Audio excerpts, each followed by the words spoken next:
Hello friend, good morning all of you. मैं Akhilesh Raghav, VP global coaching में आपका स्वागत करता हूं। हम पॉलिटी में जिस टॉपिक पे बात कर रहे थे वो टॉपिक था संविधान का भाग 5 संघ। संघ सरकार से संबंधित मैंने 3 बातें आपको बताई थी। संघ सरकार के जो अंग हैं वो 3 बताए थे, कार्यपालिका, व्यवस्थापिका और न्यायपालिका। अगर मैं कार्यपालिका की बात करूँ तो कार्यपालिका का जो उल्लेख है वो अनुच्छेद 52 से 78, व्यवस्थापिका का उल्लेख है 79 से 123 तक। अगर हम न्यायपालिका की बात करें तो 124 से 147 तक, और जो 48 से 51 तक जो आर्टिकल हैं वो हमारे भारत के नियंत्रक महालेखा परीक्षक बोले तो कैग से संबंधित हैं। इसमें कार्यपालिका में हम जिस टॉपिक की बात कर रहे थे वो टॉपिक था हमारा राष्ट्रपति। राष्ट्रपति के पद का उल्लेख अनुच्छेद 52 में है। जो अनुच्छेद 52 है उसमें लिखा हुआ क्या है, भारत का एक राष्ट्रपति होगा, ही एंड सी, स्त्री एवं पुरुष। भारत का जो राष्ट्रपति होगा, राष्ट्रपति पद का उल्लेख किस आर्टिकल में है, अनुच्छेद 52 में। अगर मैं बात करूं आर्टिकल 53, अनुच्छेद 53 में क्या है, तो जो 53 में जो बातें दे रखी हैं वो बातें क्या हैं कि जो कार्यपालिका है, कार्यपालिका की समस्त शक्ति राष्ट्रपति में निहित होगी। ये किस अनुच्छेद में है, 53 में। अब देखो, यानी कार्यपालिका का प्रमुख या समस्त शक्ति राष्ट्रपति में होगी, ये 53 कह रहा है। लेकिन अनुच्छेद 74 को देख लो, ये 74 है वो क्या कह रहा है, वो ये कह रहा है कि जो कार्यपालिका, जो राष्ट्रपति हैं, कार्यपालिका संबंधी शक्तियों का प्रयोग जो करेगा वो मंत्रिपरिषद की सलाह पर करेगा। अब मंत्रिपरिषद की सलाह पर करेगा तो यहाँ दिक्कत ये भी है कि राष्ट्रपति को जो मंत्रिपरिषद है वो नाम मात्र का प्रमुख बना देती है। वास्तविक प्रमुख कौन है, कार्यपालिका का प्रधानमंत्री। अब देखो, ये मैंने वास्तविक बोला, तो वास्तविक और नाम मात्र का ऐसे शब्दों का उल्लेख पॉलिटी में बोले तो हमारे संविधान में नहीं है। नाम मात्र क्या होता है, पॉलिटी क्या होती है, जो नाम मात्र और वास्तविक क्या होता है, ऐसे शब्दों का उल्लेख हमारे संविधान में नहीं है। लेकिन फिर भी जो अनुच्छेद 74 है वो राष्ट्रपति की पावर को कहीं ना कहीं कम करता है। और कम क्या करता है कि राष्ट्रपति केवल जो मंत्रिपरिषद ने जो सिफारिश भेजी है उसको राष्ट्रपति एक बार पुनर्विचार के लिए लौटा सकता है। अगर मंत्रिपरिषद ने वही सिफारिश दोबारा भेज दी तो राष्ट्रपति को वो काम करना अनिवार्य है। अब ऐसी स्थिति में ये जो अनुच्छेद 74 है ये राष्ट्रपति को कार्यपालिका के लिए नाम मात्र का प्रमुख बना देता है। बात समझ में आई कि नाम मात्र और वास्तविक ऐसे शब्दों का उल्लेख हमारे संविधान में नहीं है। लेकिन जो अनुच्छेद 74 है उसमें ये दे रखा है कि जो कार्यपालिका संबंधी शक्ति है उसका जो प्रयोग है वो राष्ट्रपति मंत्रिपरिषद की सलाह पर करेगा। यानी मंत्रिपरिषद जो कहेगी वो करेगा, और मंत्रिपरिषद ने जो सलाह दी है उस सलाह को एक बार पुनर्विचार के लिए लौटा सकता है। यहां तक बात क्लियर होगी। अगर मैं बात करूं अनुच्छेद कौन सा, 54, अनुच्छेद 54 क्या देता है, क्या कौन सी बातें हैं। हाँ, जो अनुच्छेद 54 है उसमें मैंने क्या बताया था, निर्वाचक मंडल। तो निर्वाचक मंडल जो इलेक्टोरल कॉलेजियम होगा ये क्या होता है, तो निर्वाचक मंडल का मतलब यह है कि इसमें वो लोग शामिल होंगे जो राष्ट्रपति का निर्वाचन करेंगे। अब राष्ट्रपति के निर्वाचक मंडल में कौन कौन लोग शामिल होंगे, कौन कौन लोग शामिल नहीं होंगे। राष्ट्रपति के निर्वाचक मंडल में हम बात करें, आम नागरिक या जनता सीधे तौर पर पार्टिसिपेट नहीं करती है, अप्रत्यक्ष तौर पे अगर देखा जाए तो करती है। जो राष्ट्रपति हैं उनको वोट देता कौन है, निर्वाचक मंडल में कौन कौन होता है, ये बातें हमने कल की थी, पिछले वीडियो में की थी। और कौन कौन सी बातें की थी कि राज्यों की विधानसभाओं के निर्वाचित सदस्य, संसद के दोनों सदनों के सदस्य, और इसमें हमने 70वां संविधान संशोधन द्वारा 1992 में हमने पांडिचेरी और दिल्ली को शामिल कर लिया। यानी जो केंद्र शासित प्रदेश हैं पांडिचेरी और दिल्ली, यहाँ की विधानसभाओं के सदस्य भी राष्ट्रपति चुनाव में भाग लेंगे। इसको हमने 70वें संविधान संशोधन द्वारा 1952 में इसको हमने 92 में इसको हमने शामिल कर लिया। दूसरी बात, जो विधान परिषद सदस्य होते हैं उनको हमने शामिल नहीं किया। मनोनीत सदस्य होते हैं उनको हमने शामिल नहीं किया। क्यों नहीं किया, मनोनीत चलो नहीं किया, ठीक है, कहीं ना कहीं वो जो नेचुरल जस्टिस है उसका उल्लंघन करते हैं। यानी कि राष्ट्रपति ही उनको निर्वाचित करते हैं या राज्यपाल निर्वाचित करते हैं, राज्यपाल को राष्ट्रपति निर्वाचित किया है, तो जो मनोनीत है उनको चलो हम चुनाव में भाग नहीं लेने देते, कोई बात नहीं। अगर मैं बात करूं जो सदस्य होते हैं मंत्रिपरिषद के, मंत्रिपरिषद नहीं, विधान परिषद के। ये विधान परिषद के सदस्य हैं, इनको तो चुनाव में भाग लेना चाहिए, ये तो चुने हुए हैं, ये चुनाव में भाग क्यों नहीं लेते? अगर मैं विधान परिषद की बात करूं तो विधान परिषद के सदस्यों को तो चुनाव में भाग लेना चाहिए, विधान परिषद। अच्छा एक बात बताओ, अपने उत्तर प्रदेश में विधान परिषद है, लेकिन ये सदस्य भी चुनाव होता है इनका, ये भी निर्वाचित हैं, तो विधान परिषद के सदस्य अगर निर्वाचित हैं तो इनको हमने राष्ट्रपति चुनाव में क्यों शामिल नहीं किया, निर्वाचक मंडल में क्यों शामिल नहीं किया? होना चाहिए, मनोनीत थे, नहीं किया, समझ में आता है। ये चुने हुए हैं, इनको शामिल नहीं किया, इसका कारण क्या रहा है? इसका कारण ये है, क्वेश्चन बहुत बार पूछा गया है कि भारत के अंदर कितने राज्यों में विधान परिषद है? 6 राज्यों में। भारत के अंदर विधान परिषद कितने राज्यों में है? 6 राज्यों में है। अब देखो सभी राज्यों में विधान परिषद नहीं है, और अगर हमने इनको शामिल कर लिया तो यहाँ पे जो अन्य राज्य जिसमें विधान परिषद नहीं है वहां उनके साथ पक्षपात होने लगेगा, या तो वहां विधान परिषद आप बनाइए, और विधान परिषद नहीं है तो जिन राज्यों में विधान परिषद है वहां के उस राज्य की पावर ज्यादा हो जाएगी, उनका प्रतिनिधित्व बढ़ जाएगा राष्ट्रपति चुनाव में, उनकी वोट की वैल्यू ज्यादा हो जाएगी, क्योंकि इनकी वोट की वैल्यू भी तो जुड़ेगी अगर ये होंगे तो ये जो सभी में नहीं है, इसलिए या तो ये सभी में होते तो हम इनको शामिल कर लेते, अब सभी राज्यों में है नहीं, तो ऐसी स्थिति में जो 6 राज्य रह गए इनको भी हमने शामिल नहीं किया है। बात क्लियर हो गई? अगला आर्टिकल देखते हैं।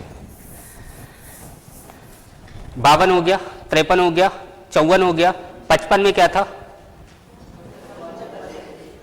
निर्वाचन की पद्धति, यानी कि निर्वाचन जो राष्ट्रपति का होगा अनुच्छेद 55 में वो किस पद्धति से होगा? तो पद्धति क्या बताई थी? एकल संक्रमणीय आनुपातिक गुप्त मतदान पद्धति द्वारा चुनाव होता है। ठीक। दूसरी बात, अनुच्छेद 55 तक हमने कर लिए थे, 56 तक कर लिए। अनुच्छेद 56 किससे संबंधित है? राष्ट्रपति का कार्यकाल। अब कार्यकाल के बारे में मैंने बताया कि अगर राष्ट्रपति का कार्यकाल सामान्यतः कितना होता है? 5 वर्ष। राष्ट्रपति इस्तीफा किसको देता है? उपराष्ट्रपति को। उपराष्ट्रपति किसको देता है? हाँ, उपराष्ट्रपति किसको देता है? लोकसभा अध्यक्ष को। अरे भाई, राष्ट्रपति ने किसको दिया? उपराष्ट्रपति को। उपराष्ट्रपति ये सूचना किसको देगा? लोकसभा अध्यक्ष को देगा। ठीक। अगर मैं इनमें बात करूं कि ये चलो, इनको शपथ कौन दिलवाता है? राष्ट्रपति को शपथ कौन दिलवाएगा? सुप्रीम कोर्ट का मुख्य न्यायाधीश। अगर वो नहीं है तो कौन दिलवाएगा? सुप्रीम कोर्ट का वरिष्ठतम न्यायाधीश। कौन दिलवाएगा? सुप्रीम कोर्ट का वरिष्ठतम न्यायाधीश। अब सुप्रीम कोर्ट का जो वरिष्ठतम न्यायाधीश है वो दिलवाएगा कब? जब जो मुख्य न्यायाधीश हैं वो अनुपस्थित हों, पद पर ना हों। ऐसी स्थिति में वरिष्ठतम न्यायाधीश शपथ को दिलवा देगा। ठीक। शपथ का उल्लेख किस अनुच्छेद में है? हाँ भाई, किस आर्टिकल में है? अनुच्छेद 60 में है। चलो अभी बात करेंगे, 60 की भी करेंगे, 61 की भी करेंगे। इससे पहले का जो रह गया है 56 कार्यकाल हमने कर लिया, 57 की हम बात कर लें। हमारा जो टॉपिक शुरू हो रहा है वो कहाँ से हो रहा है? अनुच्छेद 57।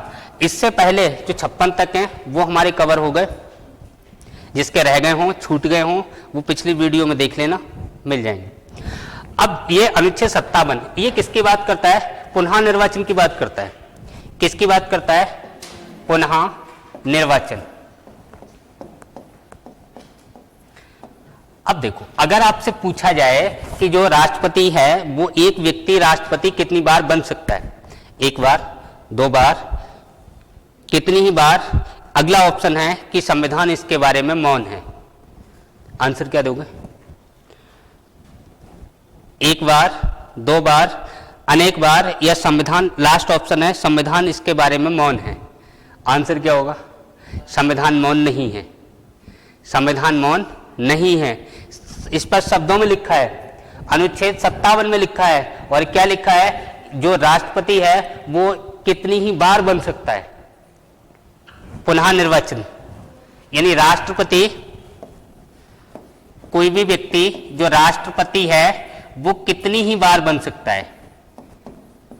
कितनी ही बार बन सकता है, स्पष्ट शब्दों में लिखा है, ये भी ध्यान रखना, कितनी ही बार बन सकता है। बात क्लियर हो गई? यह किसकी बात कर रहा है? पुनः निर्वाचन की, यानी कि कितनी ही बार व्यक्ति निर्वाचित हो सकता है, ये कहां लिखा है? अनुच्छेद 57। अगला देखो, अच्छा अनुच्छेद कौन सा चलेगा? 58। 58 में क्या लिखा है? आर्टिकल 58 किसकी बात करता है? राष्ट्रपति की योग्यताओं की बात करता है। राष्ट्रपति की योग्यताएं। अब देखो, राष्ट्रपति अगर हमें बनना है, आपको बनना है, किसी को बनना है, तो इसके लिए कंडीशन क्या है? हाँ देखो, मैं बोल रहा हूं, आप बताना क्या हो सकता है। एक शब्द है कि भारत का नागरिक हो, दूसरा शब्द है मूल रूप से भारत का नागरिक हो, तीसरा ऑप्शन है दोनों, चौथा इनमें से कोई नहीं। यानी कि राष्ट्रपति चुनाव बनने की योग्यता मूल रूप से भारत का नागरिक हो, भारत का नागरिक हो, उपयुक्त दोनों, या कोई नहीं। क्या लिखा हुआ है? केवल और केवल भारत का नागरिक हो। यह मूल रूप से ऐसे शब्दों का उल्लेख संविधान में नहीं है, हालांकि कुछ किताबें वगैरह, गाइडें वगैरह उनमें आपको मिल सकता है, कोई बात नहीं। पहली योग्यता क्या है?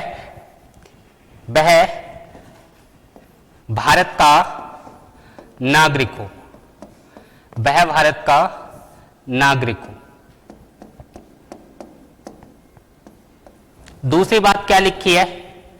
35 वर्ष की आयु पूरी कर चुका हो। 35 वर्ष की आयु पूरी कर चुका हो, पूरी कर चुका हो। क्या मतलब हुआ? यानी कम से कम आयु कितनी चाहिए? 35 वर्ष चाहिए। अब देखो, जहां जो संवैधानिक हमारे पद हैं उनमें मोस्टली आपको देखने को मिलेगा कि अगर न्यूनतम आयु का प्रावधान है तो मैक्सिमम नहीं होगा, और मैक्सिमम है तो मिनिमम नहीं होगा। यानी कि कम से कम आयु का प्रावधान अगर कर रखा है तो अधिकतम नहीं होता है, और अधिकतम दे रखा है तो न्यूनतम नहीं होता है। मोस्टली ऐसा मिलता है। अब राष्ट्रपति के लिए न्यूनतम आयु कितनी होनी चाहिए? 35 वर्ष। न्यूनतम आयु कितनी होनी चाहिए? 35 वर्ष। अधिकतम आयु कितनी होनी चाहिए? कोई प्रावधान नहीं है, कितना भी हो सकता है। जैसा हमारा सुप्रीम कोर्ट का, हाई कोर्ट का होता है 62 साल, 65 साल, तो ऐसा राष्ट्रपति के लिए कुछ नहीं है। यानी अधिकतम आयु का प्रावधान नहीं है। न्यूनतम आयु की बात करें तो 35 वर्ष की आयु पूरी कर चुका हो। अगला क्या लिखा हुआ है?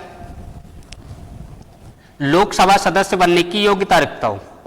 लोकसभा सदस्य बनने की योग्यता रखता हो।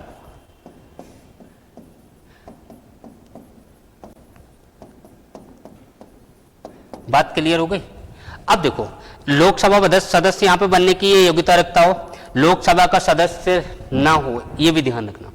यानी कि लोकसभा का यह नहीं दे रखा है कि लोकसभा का सदस्य हो, लोकसभा का सदस्य नहीं है, कोई दिक्कत नहीं है, केवल योग्यता होनी चाहिए लोकसभा सदस्य की। अब लोकसभा सदस्य की योग्यता क्या होती है कि 35 वर्ष की आयु पूरा कर चुका हो, ये लोकसभा सदस्य की योग्यता है। लेकिन अब 35 वर्ष इस राष्ट्रपति जी के लिए हमें नहीं रखना है, इसलिए हमने इसको अलग से लिख दिया। ठीक, अब फिर इसको लिखने की जरूरत क्यों पड़ी? इसको लिखने के लिए जरूरत इसलिए पड़ी क्योंकि लोकसभा सदस्य में हम देखते हैं वह पागल ना हो, दिवालिया ना हो, शारीरिक रूप से विकलांग ना हो, तो ये पागल, दिवालिया ऐसे शब्दों का प्रयोग हम राष्ट्रपति जी के लिए नहीं कर सकते। इसलिए हमने क्या किया कि जो जिन शब्दों का प्रयोग हमने लोकसभा सदस्य के लिए किया है, जिन शब्दों का प्रयोग हम राष्ट्रपति के लिए नहीं कर सकते, इसलिए हमें ये लाइन लिखनी पड़ी कि लोकसभा सदस्य बनने की योग्यता रखता हूं। बात क्लियर हो गई? और क्या लिखा है इसमें? लाभ के पद पर ना हो। किसके पद पर ना हो? लाभ के पद पर ना हो। लाभ के पद पर ना हो, इसका मतलब क्या है? लाभ का पद क्या होता है? एक बात मैं बता दूं आपको कि जितने भी जो मंत्री के पद हैं, राष्ट्रपति का पद है, उपराष्ट्रपति का पद है, किसी राज्य सरकार का मंत्री है, किसी केंद्र सरकार का मंत्री है, ये सारे पद लाभ के पद में नहीं आते हैं। पहली बात तो ये, अगर कोई विधायक है, एमपी है, एमएलए है, मिनिस्टर है, या राज्यपाल है, राष्ट्रपति है, उपराष्ट्रपति है, ये कोई भी पद लाभ के पद के दायरे में नहीं आते हैं। अब लाभ का पद होता क्या है? लाभ का पद क्या होता है, इसकी परिभाषा संविधान में नहीं है। लाभ का पद क्या होगा ये संविधान में नहीं बताया गया है कि ये लाभ का पद होगा नहीं होगा, लेकिन फिर इसका निर्धारण कैसे किया हमने? इसके लिए संविधान में लिखा, ये नहीं लिखा है कि लाभ का पद क्या होगा, ये लिखा है कि लाभ के पद का निर्धारण संसद करेगी। और संसद ने लाभ के पद का निर्धारण किया है, उसमें राष्ट्रपति, उपराष्ट्रपति, किसी भी राज्य सरकार, केंद्र सरकार का मंत्री, इनको लाभ के पद के दायरे से बाहर किया है। और लाभ के पद में उनको रखा है, जैसे कोई व्यक्ति जहां ऐसी जगह बैठा है जहां संपत्ति का आवंटन कर रहा है, धन का आवंटन कर रहा है, जहां स्कॉलरशिप वगैरह बांट रहा है, तो ऐसे जो पद हैं उन्हें लाभ के पद में शामिल किया गया है। यहां तक की बात क्लियर। अगला आर्टिकल देखते हैं, अनुच्छेद कौन सा है, 59। ये क्या कहता है, अनुच्छेद 59 बताओ, है कुछ शर्त। अब ये शर्तें क्या होती हैं,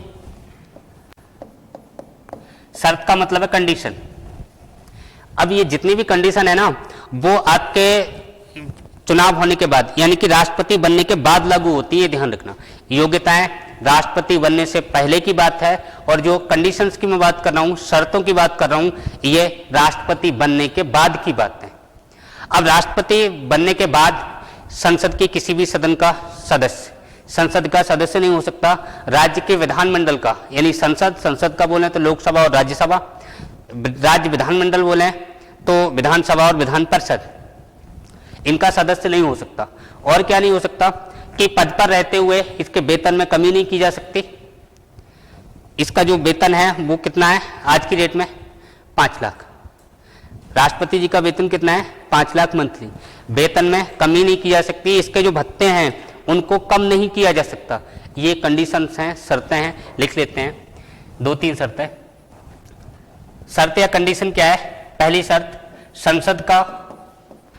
संसद में बोले तो लोकसभा या राज्यसभा, इनका सदस्य नहीं बन सकता। दूसरी बात, जो विधानमंडल होता है, राज्य विधानमंडल, जिनमें क्या क्या आएगा अपना, राज्यसभा और विधान परिषद,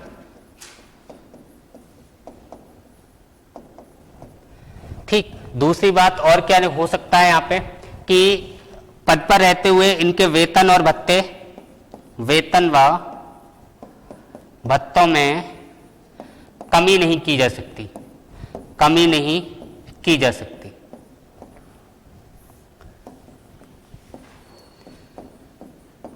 और क्या ध्यान रखना है, जो वेतन होता है, वेतन कितना होता है राष्ट्रपति जी का, इस वेतन को ध्यान रखना। ये कभी कभी आ जाता है, पूछा जाता है, कितना, 5 लाख रुपए। बात क्लियर हो गई। अगला आर्टिकल देखें, अनुच्छेद कौन सा भाई, 60। ये 60 में क्या है, हाँ, किसका उल्लेख है, शपथ का उल्लेख है। ओथ, राष्ट्रपति जो ओथ लेता है वो किस बात की शपथ लेता है, कौन दिलाता है, क्यों भाई, राष्ट्रपति को शपथ कौन दिलवाता है, सुप्रीम कोर्ट का न्यायाधीश। शपथ कौन दिलवाएगा, तो सुप्रीम कोर्ट का मुख्य न्यायाधीश, मुख्य न्यायाधीश। मान लो भाई साहब पद पर नहीं है, पद पर नहीं है, तो शपथ कौन दिलवा देगा।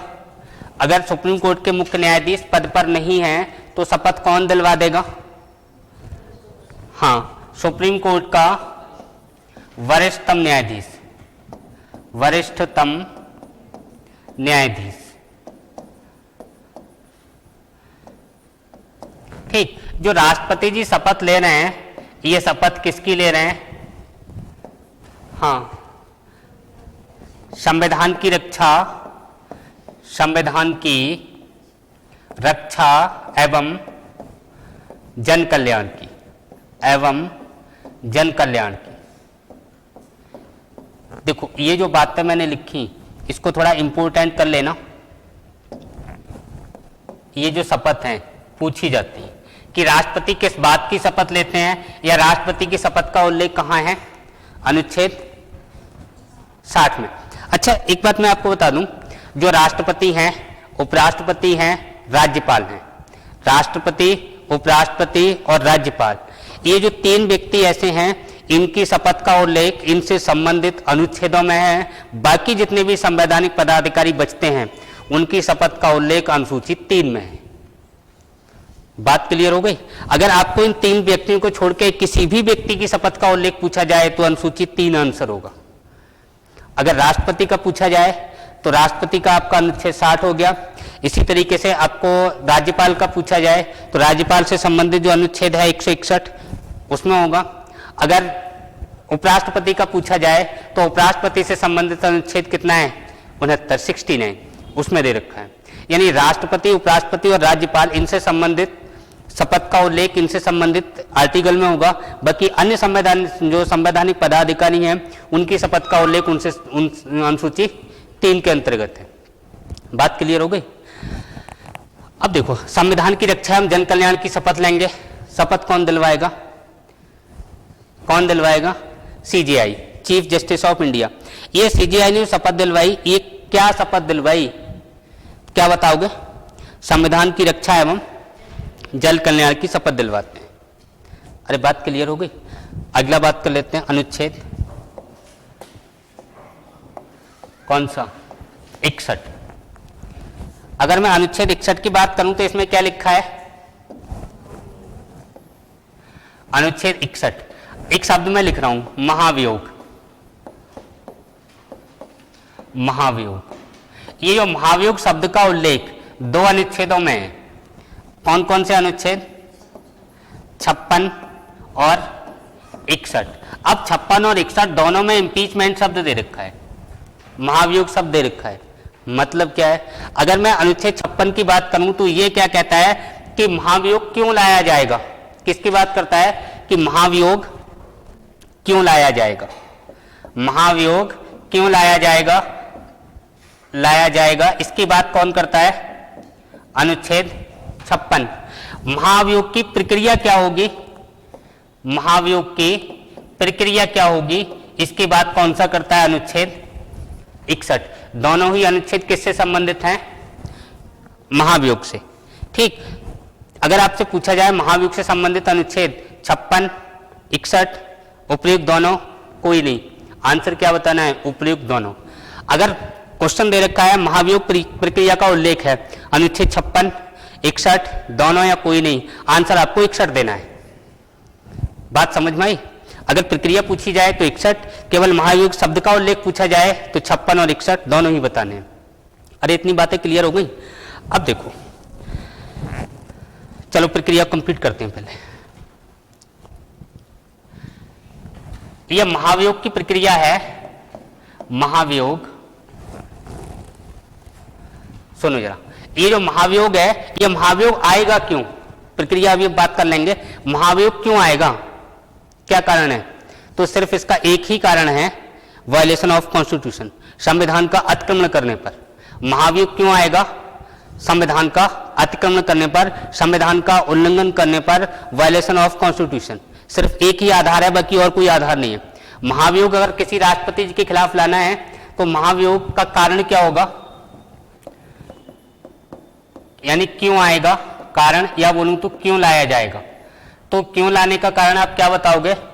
हाँ, संविधान का अतिक्रमण करने पर। संविधान का अतिक्रमण करने पर। अतिक्रमण, अरे बात समझ में आई? यानी कि महाभियोग लाने का कारण क्या होगा? संविधान का अतिक्रमण। और यह बात कहां दे रखी है? अनुच्छेद 56 में। बात क्लियर हो गई? अब देखो, ये महाभियोग की प्रक्रिया क्या होगी, इसकी और बात कर लेते हैं। महाभियोग की प्रक्रिया क्या होगी, इसकी और बात करते हैं। महाभियोग की प्रक्रिया में हम देखें, इसको अगले पन्ने पर देख लें। देखो, महाभियोग की प्रक्रिया,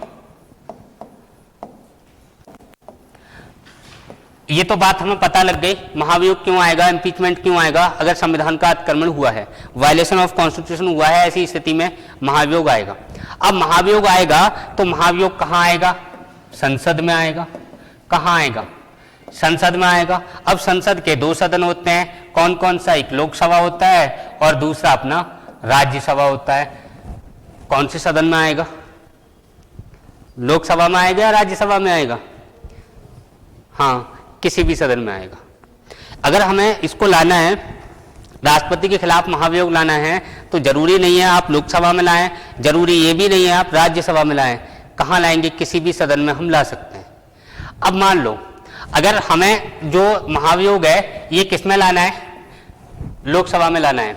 तो लोकसभा में महाभियोग लाने के लिए सबसे पहले हमें क्या करना पड़ेगा कि जो लोकसभा के सदस्य हैं उनका कम से कम समर्थन यानी कि उनका समर्थन जुटाना पड़ेगा। और कम से कम कितने सदस्यों का समर्थन चाहिए? यानी कि प्रस्ताव लाने के लिए कितने सदस्यों का समर्थन चाहिए? तो संबंधित सदन की संख्या का 1/4 किससे आएगा? प्रस्ताव लाया जाता है, लिख दे रहा हूं, प्रस्ताव लाने के लिए संबंधित सदन की सदस्य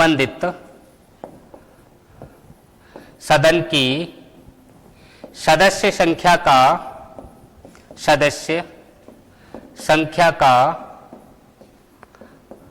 1/4 बहुमत। कितना बहुमत चाहिए?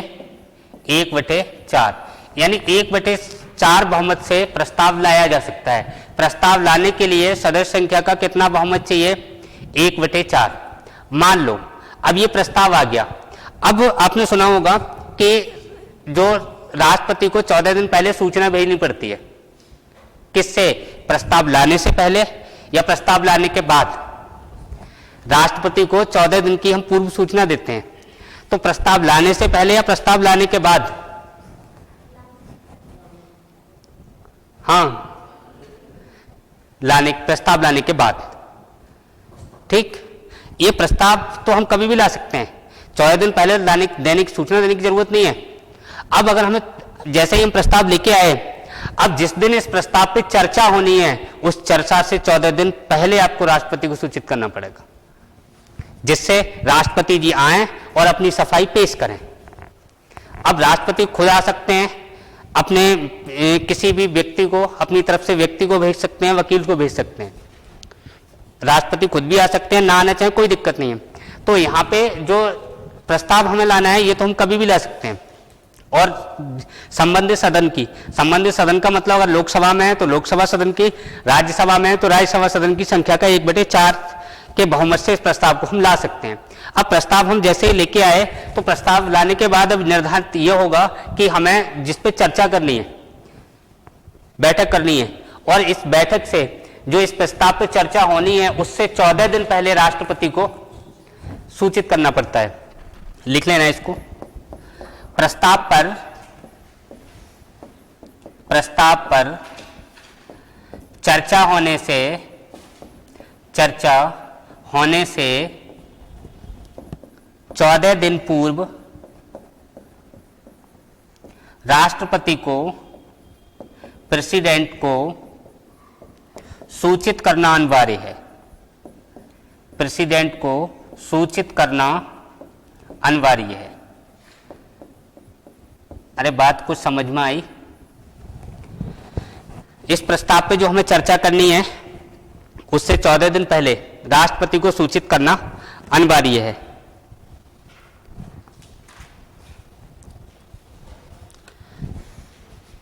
बात क्लियर हो गई? अब देखो, राष्ट्रपति जी ने सफाई दी, नहीं दी, जो संबंधित हाउस है वो अगर संतुष्ट नहीं हुआ तो ये जो चर्चा होनी है, इस चर्चा के बाद क्या होगा? 2/3 बहुमत से अगर प्रस्ताव लोकसभा ने पारित कर दिया, जो प्रस्ताव है इस प्रस्ताव को अगर पारित कर दिया, हम बात लोकसभा की कर रहे हैं, हालांकि किसी भी सदन में ला सकते हैं, और मान लो हम प्रस्ताव लोकसभा में लेके आए, 1/4 के बहुमत से हम प्रस्ताव लाए, प्रस्ताव लाने के बाद जिस दिन चर्चा होनी है उससे 14 दिन पहले राष्ट्रपति को हमने सूचना दे दी, राष्ट्रपति जी आए या नहीं आए, जो संबंधित सदन है वो राष्ट्रपति जी की बातों से संतुष्ट नहीं हुआ, ऐसी स्थिति में हमने 2/3 बहुमत से, संबंधित सदन की संख्या का 2/3 बहुमत से अगर हमने इस प्रस्ताव को पारित कर दिया तो अब यह प्रस्ताव जाएगा अगले सदन में। अगले सदन का मतलब राज्यसभा में। अगर राज्यसभा में पहले पारित हुआ है तो अगले सदन का मतलब लोकसभा में, और लोकसभा में भी लोकसभा ने इस प्रस्ताव को, आगे ध्यान से सुनना, ये जो 14 दिन पहले सूचित करना या फिर 1/4 से प्रस्ताव लाना, ये बातें फिर दूसरे सदन में नहीं है। दूसरा सदन केवल इस 2/3 बहुमत से इस प्रस्ताव को स्वीकार कर ले, उसी दिन से राष्ट्रपति का पद खाली माना जाएगा। बात क्लियर हुई? फिर बोल दे रहा हूं, अगर इस जो संबंधित जो अगला सदन है, संबंधित सदन, इसने अगर 2/3 बहुमत से इस प्रस्ताव को स्वीकार भी कर लिया, उसी दिन से राष्ट्रपति का पद खाली माना जाएगा। बात क्लियर हो गई? क्वेश्चन यहां से आते हैं, बहुत अच्छे क्वेश्चन बनते हैं, इंपॉर्टेंट हैं, पूछे जाते हैं। कोशिश की ठीक से समझ में आ जाए, समझ में आ भी गया होगा। चलो आगे देखते हैं। अगर भाई साहब राष्ट्रपति को हमने मान लो हटा दिया, और राष्ट्रपति पे जो महाभियोग चला, मान लो 2 महीने चला, 3 महीने चला, 6 महीने चला, ऐसी स्थिति में एक बात ध्यान रखना, राष्ट्रपति ने जो भी काम किया है वो सारे कार्य वैध होंगे। यानी कि चर्चा के दौरान राष्ट्रपति, ये महाभियोग चलने की प्रक्रिया के दौरान राष्ट्रपति जितने भी काम कर जाए वो सारे काम क्या होंगे? वैलिड होंगे, मान्य होंगे। बात क्लियर हो गई कि अगर जो राष्ट्रपति हैं उनके विरुद्ध अगर महाभियोग प्रस्ताव आ रहा है और उन्हें लगा ना कि हम हटने वाले हैं, और उस दौरान वो जो भी काम जितने भी कर दें वो सारे के सारे काम क्या होंगे? वैलिड होंगे, ये भी ध्यान रखना। हाँ ठीक है। अब देखो, अब आपको बड़ा अचंभा सा लगेगा, इसे चुना किसने?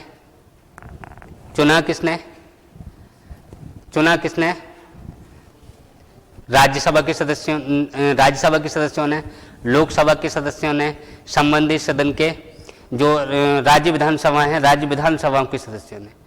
और किसी ने चुना? नहीं चुना।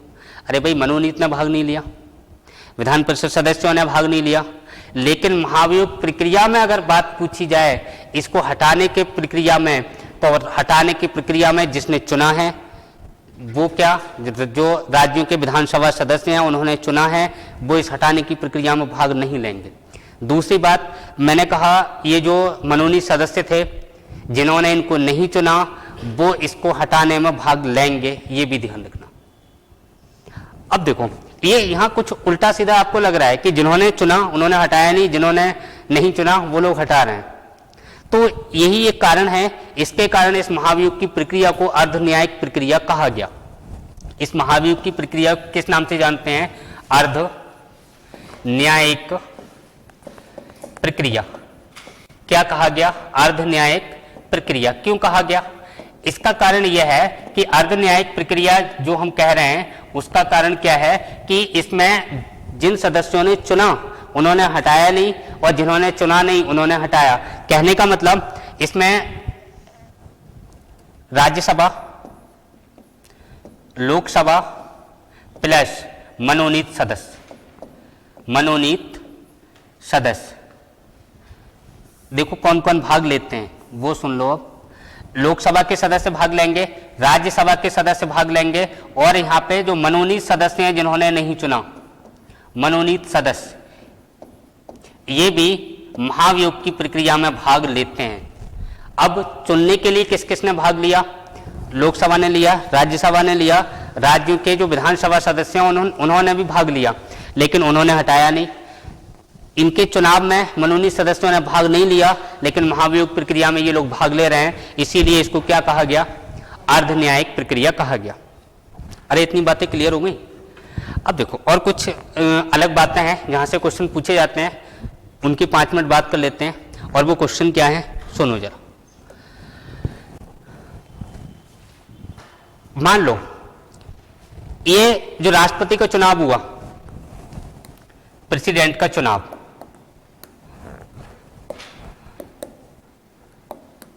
अगर मैं राष्ट्रपति के चुनाव की बात करूं तो चुनाव आयोग करवाता है। हाँ भाई, अब चुनाव आयोग भाई साहब एक राज्य का होता है, एक केंद्र का होता है। कौन सा करवाता है? केंद्र का करवाता है। कौन सा करवाता है?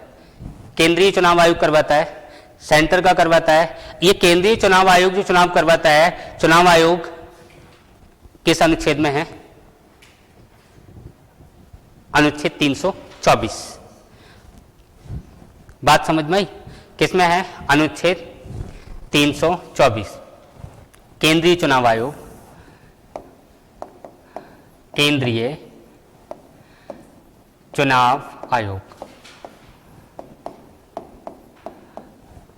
अनुच्छेद क्या बताओगे? 324। राष्ट्रपति जी का चुनाव करवाएंगे। अब ये लोग जो चुनाव करवाएंगे 324 में, अब एक बात बताओ, आपने पीठासीन अधिकारी का नाम सुना होगा, और पीठासीन अधिकारी को हम क्या बोलते हैं? हाँ, चुनाव अधिकारी।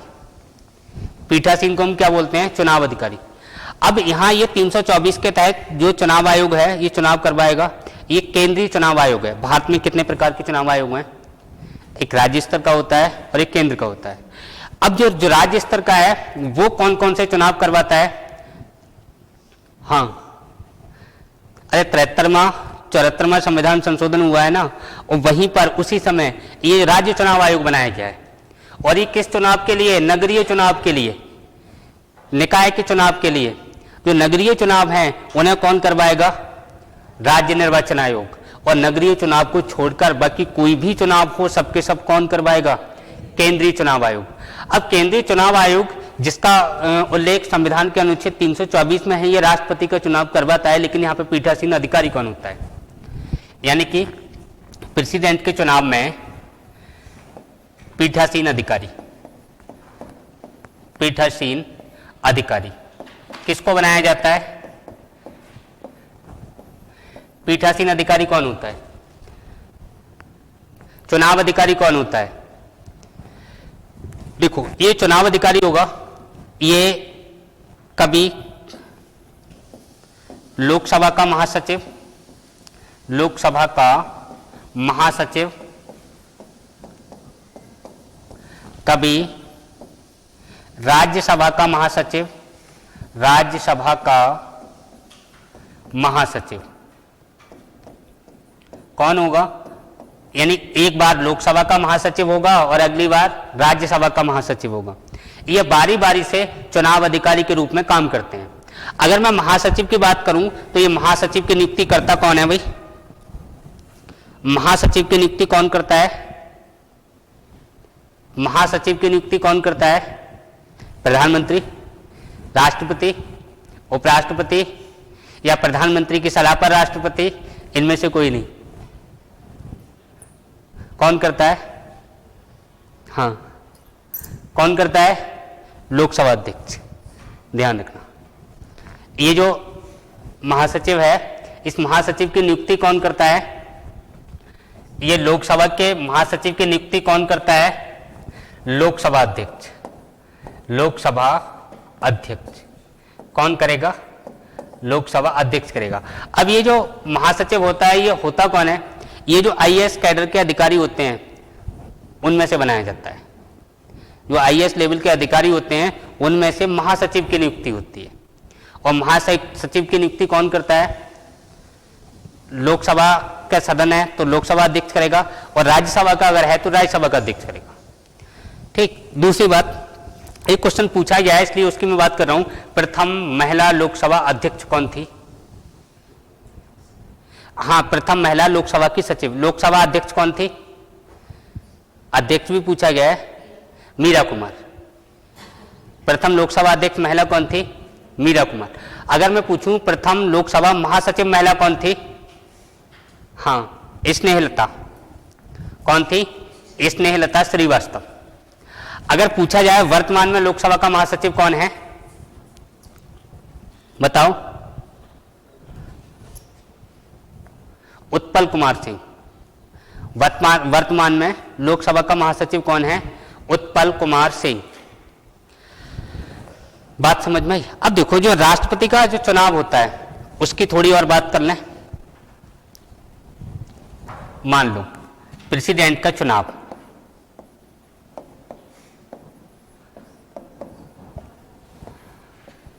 चलो इसमें कौन कौन वोट डालेंगे? कौन कौन वोट डालेंगे? कौन कौन वोट डालेंगे जो निर्वाचक मंडल में शामिल होंगे? और निर्वाचक मंडल में मैंने कौन कौन बताया था? विधानसभा सदस्य, विधानसभा सदस्य, दूसरे संसद के सदस्य, संसद के सदस्य,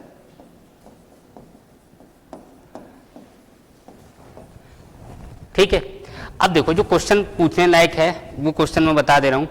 ये जो वोट डालेंगे ये कौन डालेंगे? राज्यों की विधानसभाओं के सदस्य और लोकसभा और राज्यसभा के निर्वाचित सदस्य, ठीक। अब यहाँ पे होता क्या है, अगर कोई व्यक्ति एक वोट डाल के आया तो उसके वोट की जो वैल्यू है ना वो एक नहीं होती, वो एक काउंट नहीं होता, इतना ध्यान रखना। अब जो एमएलए है उसके वोट की वैल्यू कैसे निकालते हैं, थोड़ा टाइम है तो बता दे रहा हूं, सुन लो आप। अगर मैं विधायक की बात करूं, विधायक, तो विधायक के वोट की वैल्यू कैसे निकालते हैं?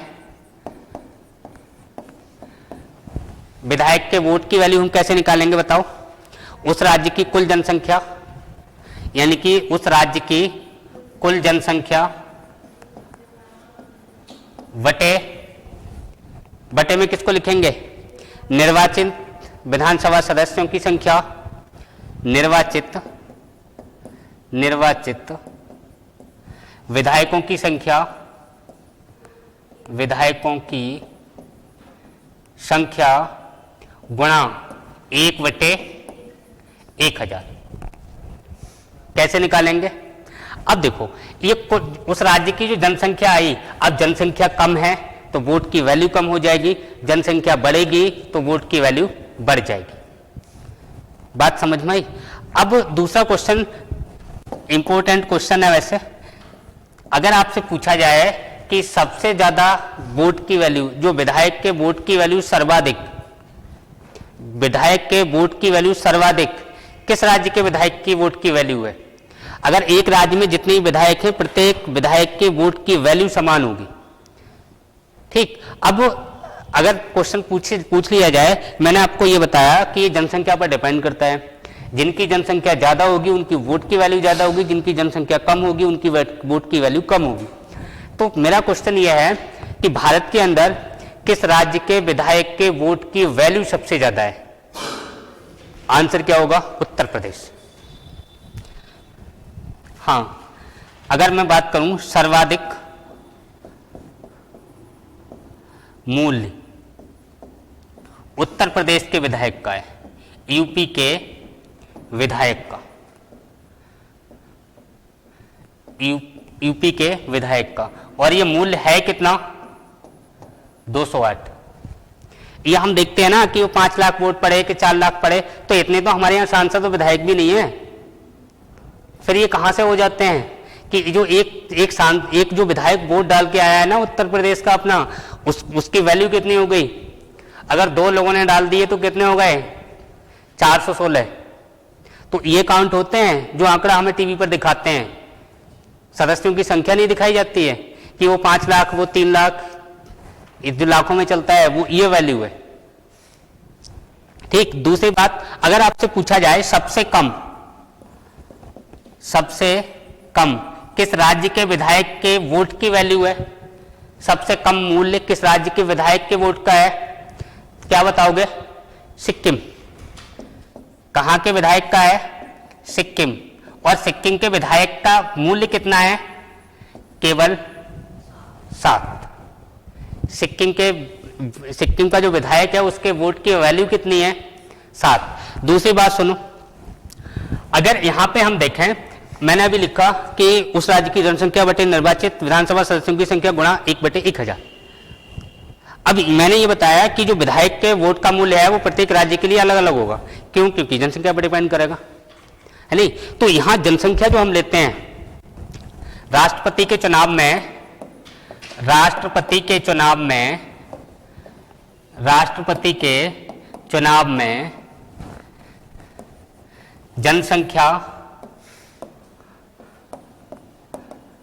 जनसंख्या का आधार वर्ष 1971 लिया जाता है। कितना?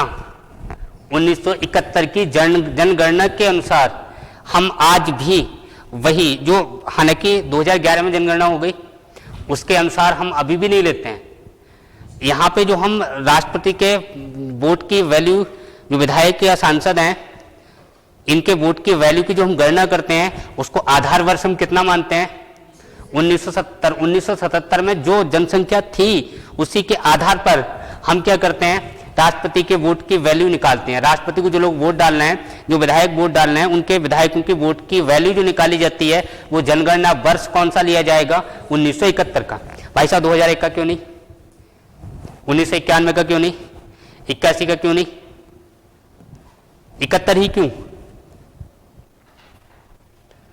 अरे आज तो हमारे पास 2011 के आंकड़े हैं, लेकिन फिर भी हम नहीं लेते। ये आधार वर्ष क्यों लेते हैं? ज्यादा शोभ है क्या? बताओ। देखो, बात यह है उत्तर भारत और दक्षिण भारत। उत्तर भारत के लोगों ने भाई साहब जनसंख्या बहुत तेजी से पैदा की, उन्हें कोई काम ही नहीं है। जब देखो जनसंख्या हर साल डबल, हर साल डबल, हर साल डबल। और जबकि ये दक्षिण भारत के जो लोग थे, वो लोग जनसंख्या, आज हम जिस जीवन में जी रहे हैं, उस जीवन में वो कई साल पहले थे। यानी कि हमारा डेवलपमेंट और उनका डेवलपमेंट बहुत ज़्यादा अंतर है। हमारे यहाँ लोग आज भी बहुत गरीब हैं, और अगर आप दक्षिण भारत में देखोगे तो सबसे ज़्यादा जो वैज्ञानिक लोग हैं, साइंटिस्ट लोग हैं, जो टेक्नोलॉजी वाले हैं, वो सबके सब कहाँ है? दक्षिण भारत में है, उत्तर भारत में नहीं है। उत्तर भारत में ज़्यादातर लोग भूखे और नंगे हैं, और यही कारण है कि जनसंख्या की वृद्धि दर दक्षिण भारत की अपेक्षा उत्तर भारत में बहुत ज़्यादा है। अब हुआ क्या? दक्षिण भारत के लोगों ने यह कहा कि भाई साहब, एक तो हम लोगों ने एक राष्ट्रीय कर्तव्य का पालन किया, जनसंख्या को कम रखा, जो कि आप नियम बना रहे हो कि जनसंख्या को कंट्रोल करो। एक तो हमने राष्ट्रीय कर्तव्य का पालन किया, और दूसरी बात है हमारे वोट की वैल्यू भी घटा दो। तो हम लोग उनको हतोत्साहित नहीं करना चाहते। ऐसी स्थिति में हमने कहा चलो कोई बात नहीं, तुम्हारे वोट की वैल्यू नहीं गिरेगी, हम जनगणना 1971 की ले लेते हैं। बात क्लियर हुई? दूसरी बात, इस जनगणना को रोकने के लिए हुआ क्या? 1976 में नसबंदी कानून आया, इंदिरा गांधी की सरकार में। लोगों को जबरदस्ती पकड़ कर नसबंदी कर दिया।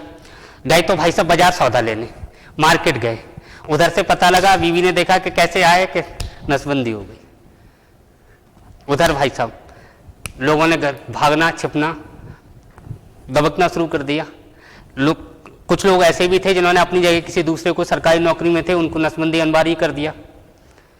तो वहाँ भी, लेकिन कुल मिला के जितने भी नसबंदी प्रोग्राम चला, सफलता सरकार को नहीं मिली, जनसंख्या नहीं रुकी।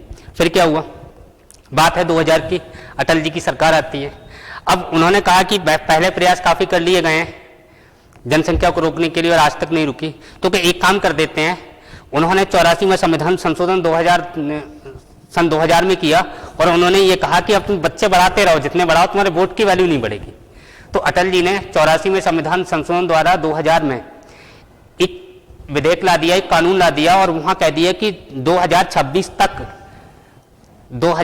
तक जो राष्ट्रपति चुनाव में विधायकों के जो मत का मूल्य है, उसकी गणना का आधार वर्ष क्या रहेगा? 1971। और ये कब तक रहेगा?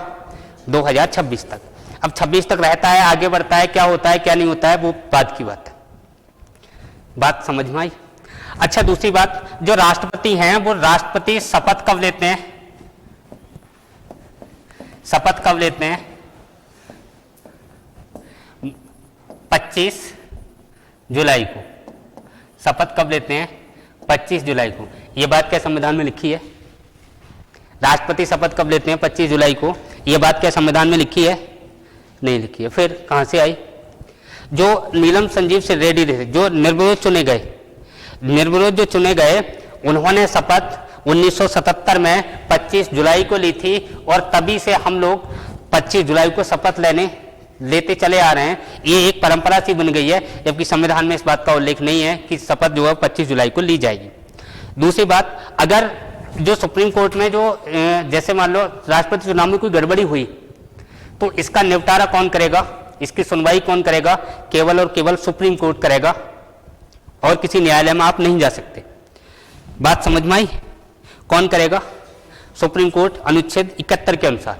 दूसरी बात, अगर राष्ट्रपति चुनाव में गड़बड़ी हुई या नहीं हुई, अगर आपको शिकायत करने जाना है तो जो निर्वाचक मंडल के सदस्य हैं उनमें से आप चाहो कि आप या आप कोई 2-4 लोग जाके शिकायत करके आ जाओ, शिकायत वहां पे स्वीकार आपकी नहीं की जाएगी। कम से कम 20 लोग चाहिए। बात समझ में आई? 20 लोग चाहिए। जो 20 लोग हैं, 20 विधायक हों, सांसद हों, कम से कम शिकायत करने के लिए भी 20 लोग चाहिए। और ये जो शिकायत करनी है वो 30 दिन के अंदर पहुंच जानी चाहिए, तब सुप्रीम कोर्ट इस पर सुनवाई करेगा। अगर कम लोग जाते हैं, आप 30 दिन के बाद जाते हैं, तो सुप्रीम कोर्ट इस पर सुनवाई नहीं करेगा। अन्य किसी न्यायालय में इसकी सुनवाई का अधिकार नहीं है। राष्ट्रपति से संबंधित चुनाव है, सिर्फ और सिर्फ कहाँ जाएगा? सुप्रीम कोर्ट जाएगा।